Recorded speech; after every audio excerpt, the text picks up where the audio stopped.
മുസ്ലിമൂൻ. ഏറെ ബഹുമാന്യരായ സഹപ്രവർത്തകരെ, സഹോദരങ്ങളെ, അല്ലാഹു സുബ്ഹാനഹു വ തആല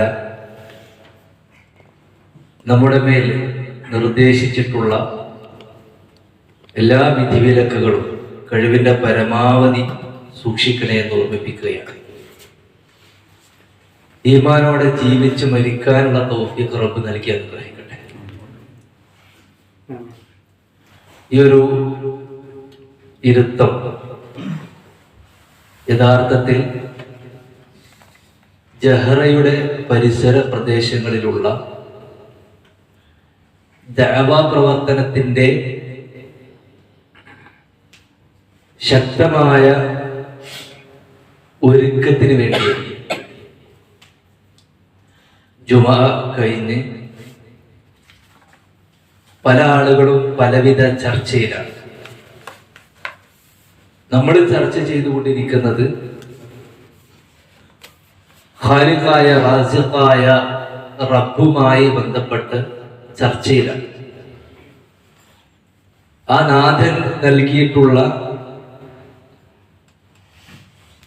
ദിവ്യ സന്ദേശം എങ്ങനെ ഈ പരിസര പ്രദേശത്തുള്ള ആളുകൾക്ക്, ഇതിൻ്റെ അപ്പുറത്തേക്ക്, നമ്മുടെ കുടുംബത്തിലേക്ക്, നമ്മുടെ സർക്കിളിലുള്ള ആളുകൾക്ക് എങ്ങനെ എത്തിക്കുമെന്നുള്ള ചർച്ചയാണ് നമ്മൾ നടത്തിക്കൊണ്ടിരിക്കുന്നത്. അതിനുവേണ്ടി ഒരു സംവിധാനം വേണോ വേണ്ടേ എന്ന് ചില ആളുകളിലെങ്കിലും സംശയം ഉയർന്നു വന്നുകൊണ്ടിരിക്കുന്നുണ്ട്. യഥാർത്ഥത്തിൽ ഇതൊരു കൂട്ടായ്മയാണ്, ഇതൊരു സംഘടനാ സംവിധാനമാണ്.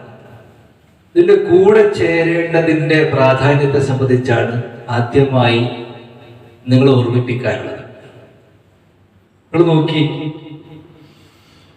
അല്ലാഹു സുബ്ഹാനഹു വ തആല പ്രവാചക ശൃംഖലയെ പ്രബോധനത്തിന് വേണ്ടി അയച്ചപ്പോഴൊക്കെ ആ പ്രവാചകന്മാരുടെ കൂടെ ആളുകളുണ്ടായിരുന്നു, ഒറ്റക്കല്ല.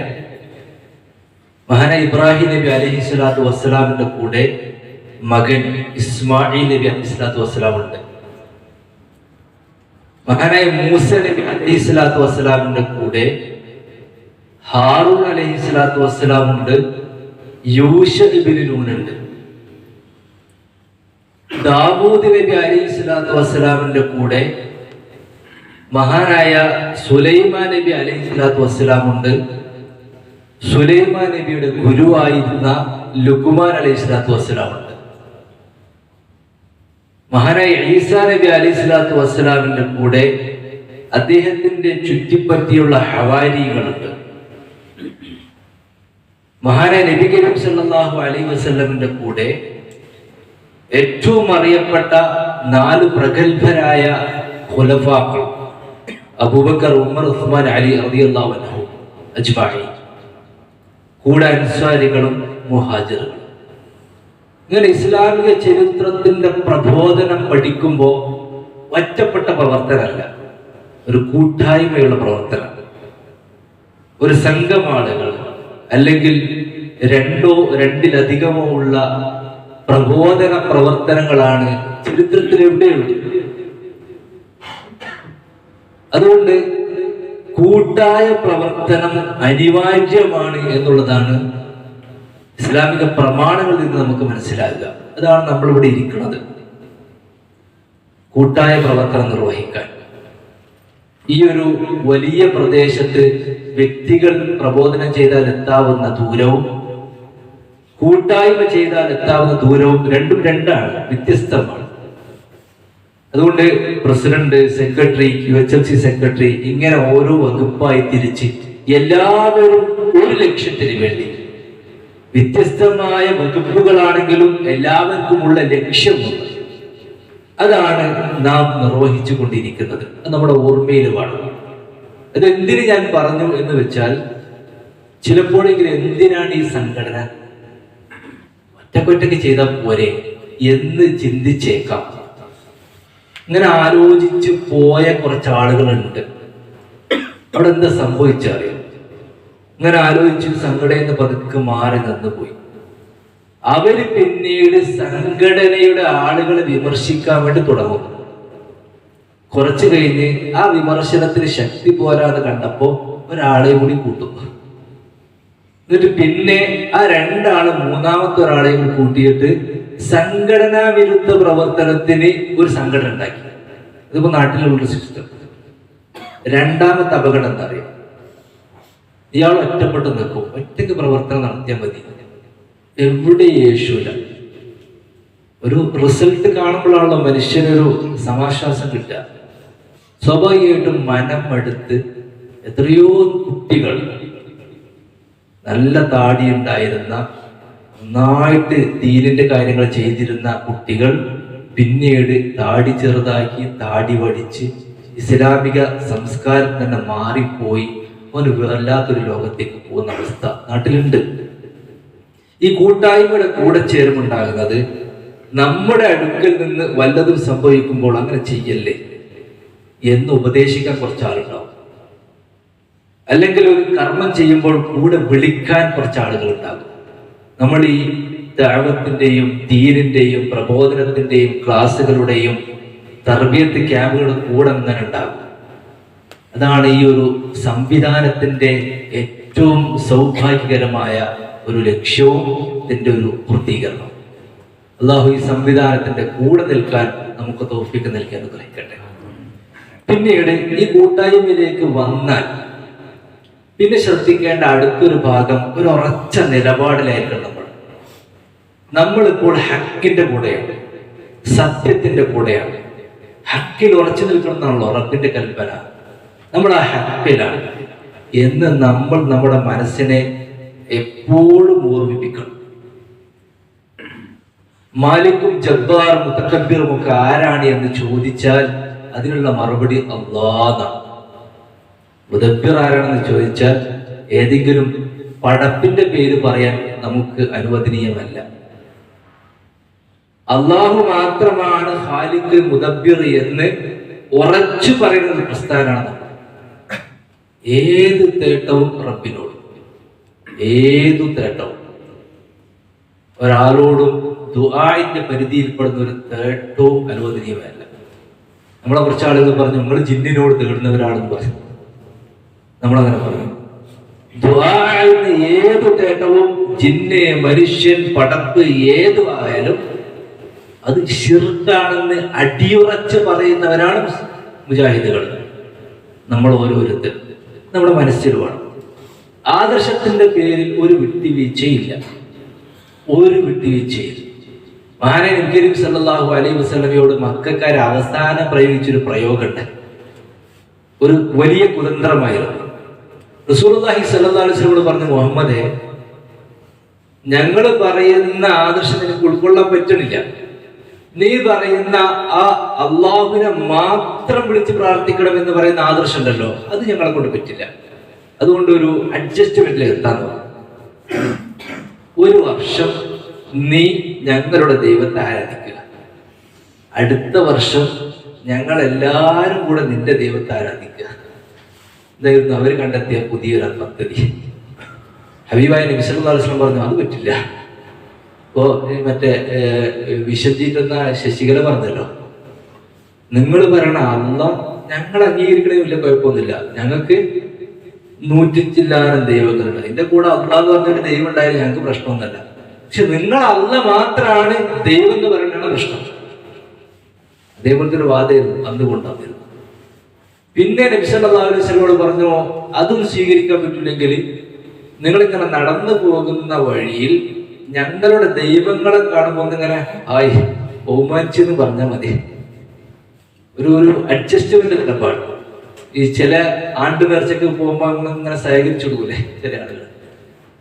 ചില നമ്മുടെ വീട്ടിൽ ഇങ്ങനെ ബദരീങ്ങൾ ആണ്ടുണ്ടാകുമ്പോ മറ്റാണ്ടുണ്ടാകുമ്പോ നമ്മൾ ഇങ്ങനെ കൂടെ ഇങ്ങനെ ചേർന്ന് കൊടുക്കണം ചില ആളുകൾ.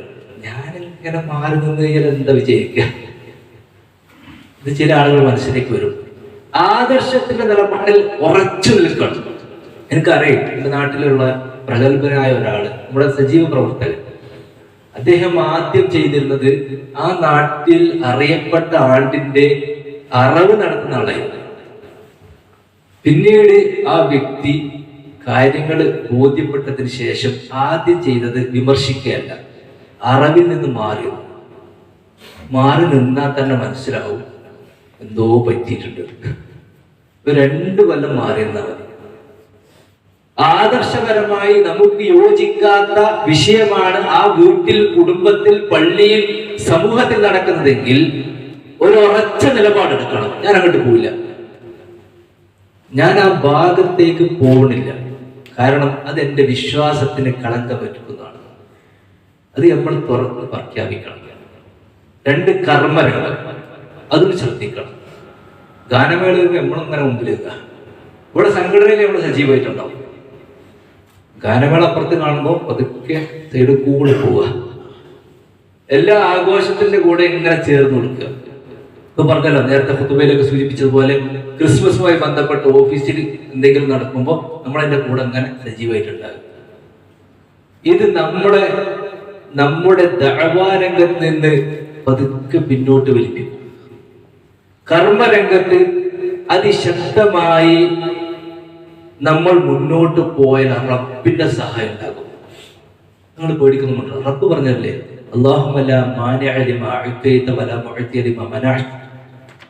അല്ല എന്തെങ്കിലും തടയാൻ ഉദ്ദേശിച്ചാൽ നിങ്ങൾക്ക് ബാക്കിയുള്ളവർക്ക് തടയാൻ പറ്റുള്ളൂ. നിങ്ങൾ ഉറച്ചു നിന്നോളി. എത്ര അനുഭവങ്ങളുണ്ട്, എത്രയോ അനുഭവങ്ങൾ. അല്ലാഹു സുബ്ഹാനഹു വ തആല നിർദ്ദേശിച്ച കർമ്മങ്ങളെ ജീവിതത്തിൽ മുൻനിർത്തി തന്നെ ഏറ്റവും ഉയർന്ന തലങ്ങളിലേക്ക് എത്തിയ എത്ര മനുഷ്യന്മാരുണ്ട്.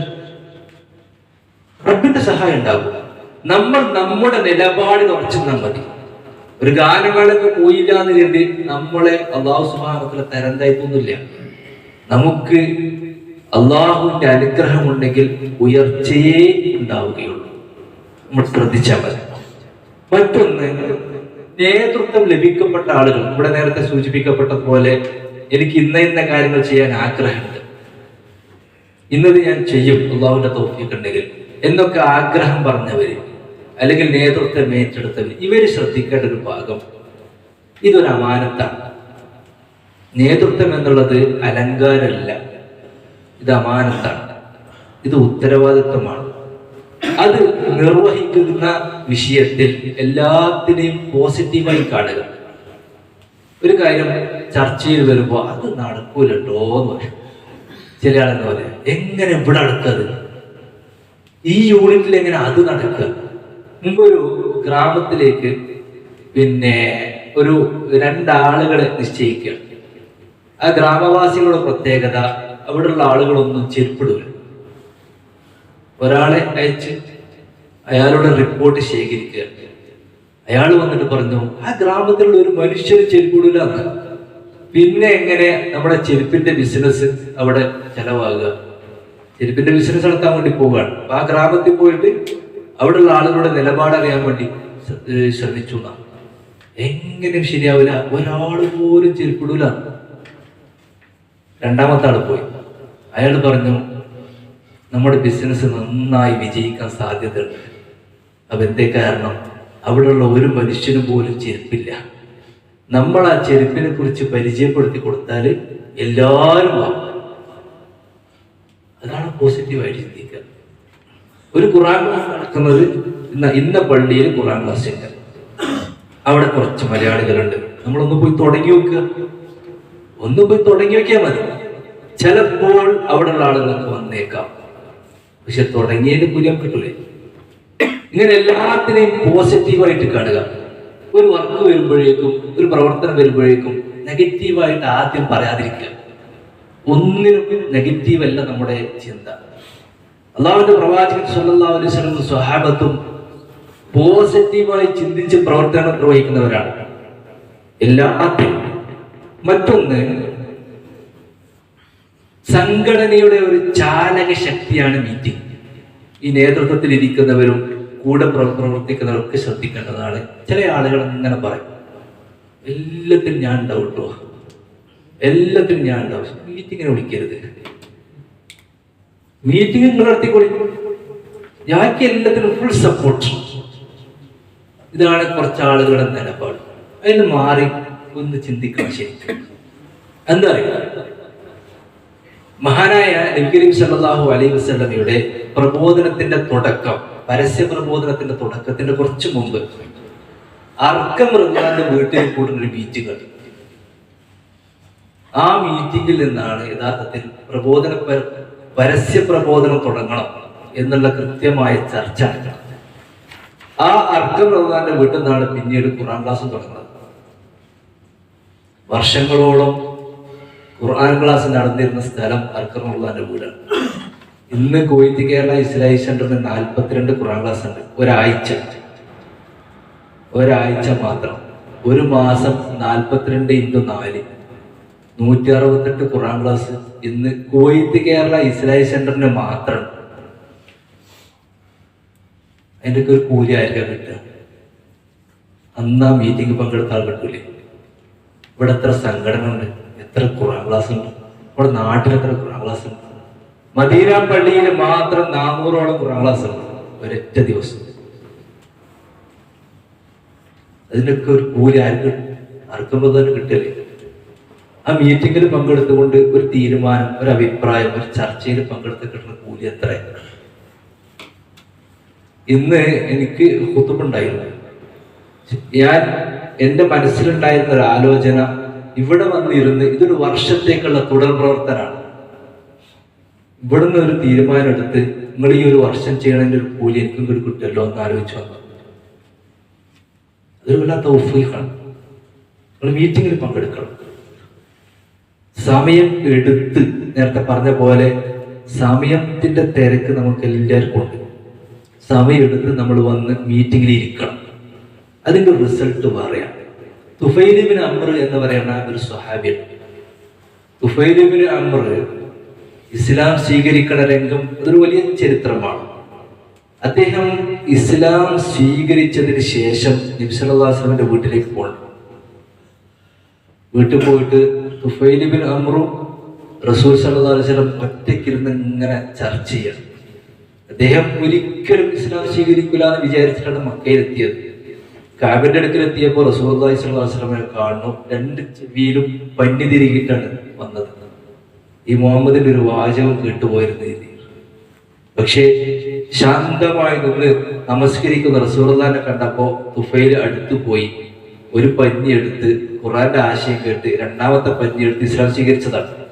പിറ്റേ ദിവസം റസൂലുള്ളാഹിന്റെ വീട്ടിലാണ് തുഫൈൽ ഇബ്നു അംർ. അവിടെ പോയിട്ട് ഇങ്ങനെ ആലോചനയാണ്, എനിക്ക് എൻ്റെ നാട്ടിൽ പോകണം. ദൗസ് ഗോത്രക്കാരനാണ് തുഫൈൽ. എനിക്ക് എൻ്റെ നാട്ടിൽ പോകണം. നാട്ടിൽ പോയിട്ട് റസൂലെ ഈ ആദർശം പറയണം. തുഫൈൽ ഇബ്നു അംർ നാട്ടിൽ പോവുകയാണ്. ആദ്യമായിട്ട് വീട്ടിൽ കയറുമ്പോൾ കാണുന്നത് വാപ്പാനെ. വാപ്പാനോട് പറഞ്ഞു, വാപ്പ, ഇന്ന് ഞാനും നിങ്ങളും തമ്മിലൊരു വ്യത്യാസമുണ്ട്. എന്താ? ഞാനൊരു മുസ്ലിമാണ്, നിങ്ങൾ മുസ്ലിം അല്ലാത്തൊരു മുസ്ലിം. എന്താണ് ഇപ്പൊ ഈ പറയണത്? ഇസ്ലാമിന്റെ ആദർശനം ഇങ്ങനെ പറഞ്ഞു കൊടുത്തു. വാപ്പ മുസ്ലിം. തൊട്ടപ്പുറത്ത് കാണുന്നത് ഭാര്യനെയാണ്. ഭാര്യനോട് പറഞ്ഞു, ഞാനും നീയും തമ്മിൽ വ്യത്യാസം ഉണ്ടെന്ന്. എന്നിട്ട് എന്തേ ചോദിച്ചു, കാര്യങ്ങളൊക്കെ പറഞ്ഞു കൊടുത്തു. ഭാര്യ മുസ്ലിമത്തായി നാട്ടിലേക്ക് ഇറങ്ങി തുഫൈൽ ഇബ്നു അംർ. എന്നിട്ട് നാട്ടുകാരോടൊക്കെ പറയാൻ തുടങ്ങി. പക്ഷെ നാട്ടുകാർക്ക് അതുവരെ ഉണ്ടായിരുന്ന വിശ്വാസത്തിൽ മാറി നിൽക്കാൻ അപ്പോൾ പ്രയാസമായിരുന്നു. സ്വീകരിച്ചില്ലായിരുന്നു. അന്ന് ഇസ്ലാം സ്വീകരിച്ച മഹാനായ ഒരു വ്യക്തിത്വം ഉണ്ട്, നമുക്കൊക്കെ അറിയും. മഹാനായ അബൂ ഹുറൈറ റളിയല്ലാഹു അൻഹു. ഇന്ന് ഏത് മദ്രസയിലാ അബൂ ഹുറൈറയുടെ പേര് പറയാത്തത്? ഏത് ക്ലാസ്സിലാ അബൂ ഹുറൈറയുടെ പേര് പറയാത്തത്? അബൂ ഹുറൈറ ഉദ്ധരിച്ച ഒരു ഹദീസ് ഇന്നത്തെ കോടിക്കണക്കിന് മനുഷ്യരിൽ ഒരാൾ ഉച്ചരിക്കുമ്പോൾ അതിന്റെ റിസൾട്ടിന്റെ അനന്തരഫലം തുഫൈൽ ഇബ്നു അംറിന് കിട്ടുന്നു. അതെല്ലാം കിട്ടാനുള്ളത് നമ്മുടെ ഖബറിൽ അല്ലാഹു സുബ്ഹാനഹു വ തആല തരുന്ന കുതിബ ലഹു മിസ്ലു അജ്രി മൻ അമില ബിഹാ വലാ യൻഖുസു മിൻ ഉജൂരിഹിം ഷൈ. ഒന്നും കുറയാതെ, ചെയ്യുന്നവർക്കൊന്നും കുറയാതെ അത് കാണിച്ചു കൊടുത്ത മനുഷ്യന് കിട്ടുന്ന അത്ഭുതകരമായ ഒരു പ്രതിഫലം. ഇതാണ് യഥാർത്ഥത്തിൽ നമ്മുടെ മീറ്റിങ്ങുകളിൽ പങ്കെടുത്ത കിട്ടുക. പിന്നെ ശ്രദ്ധിക്കേണ്ട മറ്റൊരു വിഷയം, ഇതിൻ്റെ ഉള്ളിൽ ഇങ്ങനെ ഈ ചതിയും വഞ്ചന ഉണ്ടാവരുത്. നബി സല്ലല്ലാഹു അലൈഹി വസല്ലമയുടെ കൂടെ ഒരു മനുഷ്യൻ റസൂലുള്ളാഹി ഇങ്ങനെ യാത്ര പോകുന്ന സമയത്ത് പിന്നെ റസൂലിന്റെ ഈ എന്തെങ്കിലും വസ്തുക്കളൊക്കെ വഹിച്ചു പോകുന്ന ഒരു മനുഷ്യൻ, ഹദീസിലെ പ്രയോഗം അങ്ങനെ തന്നെയാണ്. റജുലുൻ കാന അലാ തഖലിൻ നബി സല്ലല്ലാഹു അലൈഹി വസല്ലം, റസൂലുള്ളാഹിന്റെ പിന്നെ ബാണ്ടക്കെട്ടുകളൊക്കെ എടുത്ത് പോണ ഒരു മനുഷ്യൻ. അദ്ദേഹത്തിന്റെ പേര് പറയുന്നത് കിർക്കിറ. കിർക്കിറ എന്നാണ് അയാളുടെ മനുഷ്യന്റെ പേര്. അങ്ങനെ കിർക്കിറ മരണപ്പെട്ടപ്പോ നബി സല്ലല്ലാഹു അലൈഹി വസല്ലം അയാളെ കുറിച്ച് കിർക്കിറ നരകത്തിലാണെന്ന് പറഞ്ഞു. സ്വഹാബികൾക്ക് അത്ഭുതമായി, കിർക്കിറ നരകത്തിലോ? റസൂലുള്ളാഹിന്റെ കൂടെ നടന്ന ഈ മനുഷ്യൻ റസൂലുള്ളാഹി സ്വല്ലല്ലാഹു അലൈഹി വസല്ലം ഈ വാചകം കേട്ടപ്പോ സ്വഹാബത്ത് അദ്ദേഹത്തിന്റെ വീട്ടിൽ പോയി. فذهبوا ينظرون إليه فوجدوا عباءة قد غلها. വീട്ടിൽ പോയപ്പോ കിർക്കിറക്ക് അവകാശമില്ലാത്ത ഒരു പുതപ്പ് അദ്ദേഹം മോഷണം നടത്തിയതായിട്ട് കാണപ്പെടുന്നു. മോശം നടത്തിയതായി കാണപ്പെടും. ഇതാണ് അതിൻ്റെ ഉള്ളിൽ കിടന്നിട്ട് ഇങ്ങനെ വഞ്ചന കാണിക്കുന്നത്, ചതി കാണിക്കുന്നത്. ഈ സംവിധാനത്തിന്റെ ഉള്ളിൽ കയറിയിട്ട് ഇങ്ങനെ ഒരു കുതന്ത്രം, ഒരു ഫസാദ്, ഒരു ഫിത്ന ഇതുണ്ടാവരുത്. കാര്യങ്ങൾ തുറന്ന് അവതരിപ്പിക്കുക. ഇന്നതാണ് എൻ്റെ നിലപാട് എന്ന് പറയാൻ നമുക്ക് കഴിയണം. അതോടൊപ്പം തന്നെ ഒരുപാട് ഉപകാരങ്ങൾ, പ്രബോധനത്തിന്റെ ഗുണങ്ങൾ അല്ലാഹു സുബ്ഹാനഹു വ തആല ഖുർആനിലൂടെ എണ്ണിപ്പറഞ്ഞ ഒരുപാട് കാര്യങ്ങൾ കാണാം. റസൂലുള്ളാഹി സ്വല്ലല്ലാഹു അലൈഹി വസല്ലം പറഞ്ഞു, നമുക്ക് പരലോകത്തേക്ക് ഉദുർ പറയാൻ. ശനിയാഴ്ച ദിവസം മീൻ പിടിക്കരുത് എന്ന് പറഞ്ഞപ്പോൾ 3 ടീം അവിടെ ഉണ്ടായി. 1 മീൻ പിടിച്ചവര്, 2 മീൻ പിടിക്കാൻ പാടില്ല എന്ന് പറഞ്ഞവര്, 3 മീൻ പിടിക്കാൻ പാടില്ല എന്ന് പറഞ്ഞവരോട് നിങ്ങൾ എന്തിനായി പറയണത് എന്ന് പറഞ്ഞ ഒരു മധ്യമ നിലപാട്, ആരെയും വേദനിപ്പിക്കാതെ ഒരു മധ്യമ നിലപാട് സ്വീകരിച്ചു. ഈ ടീം മീൻ പിടിക്കാൻ പാടില്ല എന്ന് പറഞ്ഞ ടീമിനോട് ചോദിച്ചൊരു ചോദ്യം ഖുർആനിൽ പറയുന്നുണ്ട്. കൂടി പറഞ്ഞാൽ അവസാനിപ്പിക്കും. എന്ന് പറഞ്ഞിട്ട് ഖുർആനിൽ ഇങ്ങനെ പറയട്ടെ ആ ഭാഗം. നിങ്ങൾ എന്തിനാ ആ ടീമിനോട് ഇങ്ങനെ? അവർക്ക് വെറുപ്പാണ്, അവർക്ക് ദേഷ്യമാണ്. എന്തിനാ നിങ്ങൾ പറയാൻ പോണത്? ഈ സമയത്ത് ദഅവത്ത് നടത്തുന്ന ആ ടീം ഉണ്ടല്ലോ, അവര് പറഞ്ഞൊരു വാചകം, നാളെ ഈ ഖബറിൽ കിടക്കുമ്പോ, പരലോകത്ത് കിടക്കുമ്പോ എനിക്ക് എന്റെ ഉദർ ബോധിപ്പിക്കണം, ഞാൻ പറഞ്ഞു കൊടുത്തിട്ട് റബ്ബേ എന്ന് പറയണം. അത്രയുള്ളൂ. ഈ ജഹറയിലുള്ള മുസ്ലിമീങ്ങൾ നമുക്കെതിരായി നാളെ പരലോകത്ത് വന്ന റബ്ബെ പറഞ്ഞു കൊടുത്തിട്ടുണ്ട്. ഒരു വട്ടം പറഞ്ഞു കൊടുത്തിട്ടുണ്ട്, ഒരു മെസ്സേജ് അയച്ചിട്ടുണ്ട്, ഞാൻ അവനെ ഗ്രൂപ്പിൽ ചേർത്തിട്ടുണ്ട്, ഖുർആൻ ക്ലാസ്സിൽ വിളിച്ചിട്ടുണ്ട് എന്ന് റബ്ബിന്റെ മുമ്പിൽ ഉദർ പറയാം. ഇല്ലെങ്കിൽ എന്താ സംഭവിക്കറിയാം? ഒരു നാട്ടില് ഒരു കുളം ഉണ്ടായിരുന്നു. ആ കുളത്തില് പിന്നെ ആ നാടിന്റെ അടുത്ത് ഒരു പണ്ഡിതനായ ഒരു മനുഷ്യനും കൂടിയുണ്ട്. ഈ മനുഷ്യൻ ആളുകളോടൊക്കെ പറഞ്ഞു, ആ കുളത്തിന് വെള്ളം കുടിച്ചു കഴിഞ്ഞാൽ ഭ്രാന്ത് ഉണ്ടാവട്ടെ എന്ന് പറഞ്ഞു. അങ്ങനെ ആളുകളൊക്കെ പിന്നെ കുറച്ചു കാലം അങ്ങനെ സൈലന്റായി നിന്നു, വെള്ളമൊന്നും കുടിച്ചില്ല. കുറച്ചു കഴിയുമ്പോൾ ഒരാൾക്ക് തോന്നി, എന്താ അയാൾ പറയണത്, ഒന്ന് വെള്ളം കുടിച്ചു വെക്കാന്ന് വിചാരിച്ചു. ഈ മനുഷ്യൻ വെള്ളം കുടിച്ചു, അയാൾക്ക് ഭ്രാന്തായി. കുറച്ച് കഴിഞ്ഞപ്പോ ഇയാളുടെ ഫിത്തിനെ കാരണം വേറൊരാള് പറഞ്ഞു, വേറൊരാളോട് ഇയാള് ഫിത്തിനുണ്ടാക്കി പറഞ്ഞു, കുടിക്കിൻ, ഭ്രാന്തൊന്നുമില്ല, ഈ ഭരണ ഇയാൾക്ക് ഭ്രാന്ത് എന്ന് പറഞ്ഞു. രണ്ടാമത്തെ ആള് കുടിച്ചു. അങ്ങനെ അത് ഇങ്ങനെ തുടർന്ന് അവസാനം ഈ പണ്ഡിതൻ മാത്രമായി. എല്ലാവരും കൂടി പണ്ഡിതനോട് പറഞ്ഞു, നിങ്ങൾക്കാണ് ഭ്രാന്ത്. അവസാനം ഈ പണ്ഡിതൻ പറഞ്ഞത്രേ, എന്നാ ഞാനും കുടിച്ചു വെക്കാം. അങ്ങനെ എല്ലാവർക്കും ഭ്രാന്തായി. ഇത് സംഭവിക്കും. നമ്മളൊന്നും പറയാതിരുന്നാൽ, നമ്മളിങ്ങനെ മുണ്ടാതിരുന്നാൽ നമുക്ക് ഈ ആളുകൾ ചെയ്യുന്ന തിന്മ നമ്മുടെ ജീവിതത്തിൽ നടത്തും. ഇതാണ് സംഭവിക്കുന്നത്. അതുകൊണ്ട് അതിശക്തമായി ദീനിന്റെ ഓരോ രംഗത്തും എന്തൊക്കെ ശ്രദ്ധിക്കണമോ അത് ശ്രദ്ധിച്ച് നമുക്ക് കഴിയുന്ന മേഖല എന്താണോ അത് കണ്ടെത്തി പ്രബോധനത്തിന് മുന്നിൽ നിൽക്കുക. അള്ളാഹുവിന്റെ തൗഫീഖ് ഉണ്ടെങ്കിൽ ഇവിടെ വെച്ചും ആഖിറത്തിലും സമാധാനം കിട്ടും. കഴിഞ്ഞ 2 വർഷം മുമ്പ് നമ്മുടെ ഈ കുവൈത്ത് കേരള ഇസ്ലാമിക് സെന്ററിൽ ഇറങ്ങിപ്പോയ ഒരു മനുഷ്യനുണ്ട്. ഒരു യൂണിറ്റ്, ഞാൻ ആളെ പേരൊന്നും പറഞ്ഞില്ല, പതുക്കെ ഇറങ്ങിപ്പോയി. സംഘടനയിൽ ഇങ്ങനെ വ്യക്തിപരമായ കാര്യങ്ങളൊക്കെ സൂചിപ്പിച്ച് ഇറങ്ങിപ്പോയതാണ്.